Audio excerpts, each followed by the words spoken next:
السلام علیکم ناظرین، میں ہوں آپ کا دوست مولانا کامران۔ آج کی ویڈیو ہم بات کریں گے اس شخص کے بارے میں جس نے خلافت عثمانیہ کو پتھر سے یا لوہے سے بھی زیادہ مضبوط کر دیا۔ خلافت عثمانیہ کا اصل بانی ارطغرل کا پوتا اور عثمان غازی کا بیٹا اور خان تھا۔ ترک اسے آر خان بھی کہتے تھے۔ وہ 1281 میں سقوط میں پیدا ہوا اور اس کا بچپن اپنے دادا کی گود میں گزرا۔ وہ ارطغرل کا پسندیدہ پوتا تھا۔ وہ اسے اپنی جوانی کی مہمات کے قصے سناتا رہتا تھا۔ وہ زمین پر تلوار سے دنیا کا نقشہ بناتا تھا، ابن عربی کی پیش گوئی سناتا تھا اور پھر اور خان سے کہتا تھا، جان تم نے یہ سارے شہر فتح کرنے ہیں اور میرے نام کا سکہ ان میں جاری کرنا ہے۔ تم اگر یہ نہ کر سکو تو تم اپنے بیٹوں کو میری قبر پر لا کر انہیں یہ بتانا، یہاں ایک ایسا شخص سو رہا ہے جس نے دنیا کی سب سے بڑی اسلامی ریاست کا خواب دیکھا تھا۔ اور خان نے یہ بات پلے باندھ لی۔ ارطغرل 1288 میں انتقال کر گئے اور خان کی عمر اس وقت 7 سال تھی۔ وہ جوان ہونے تک روز دادا کی قبر پر حاضری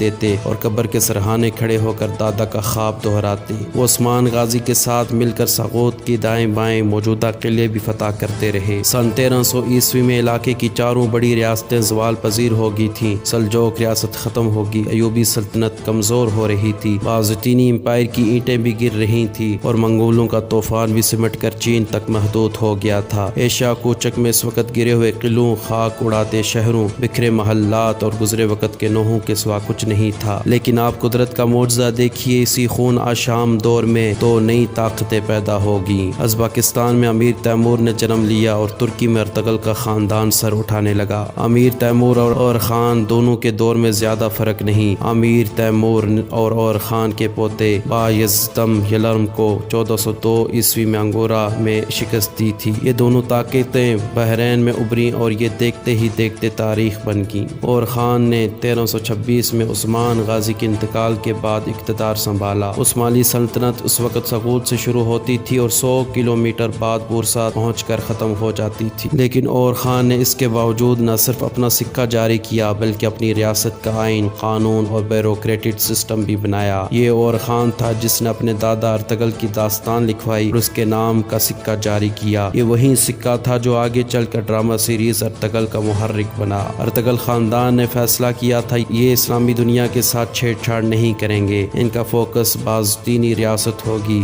لہٰذا یہ صرف ان کے قلعوں پر حملہ کرتے تھے۔ اور خان نے بورسا کے بعد ازنیک، ازمیت اور کراسی کے قلعے فتح کر لیے۔ آپ ارطغرل میں بار بار نکوسیہ اور نومیدیا کا ذکر سن رہے ہوں گے۔ نکوسیہ آج کل سائبرس کا دارالحکومت ہے جبکہ نکومیدیا یونان کا شہر تھا۔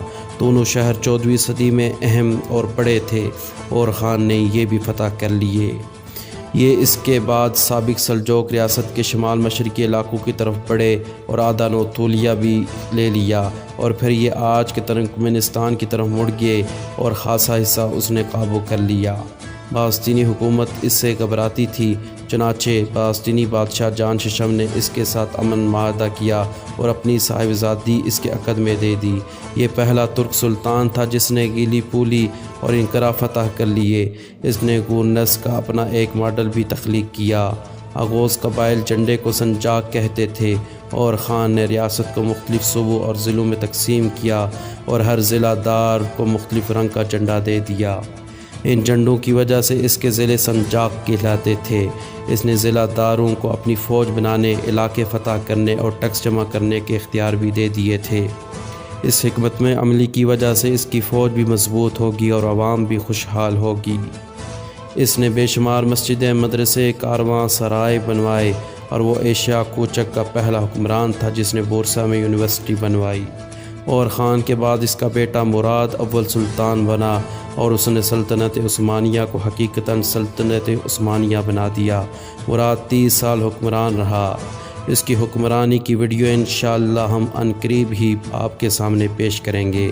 ناظرین، اگر آج کی ویڈیو آپ کو پسند آئی ہو تو لائک ضرور کریں اور ہمارے چینل کو سبسکرائب کریں۔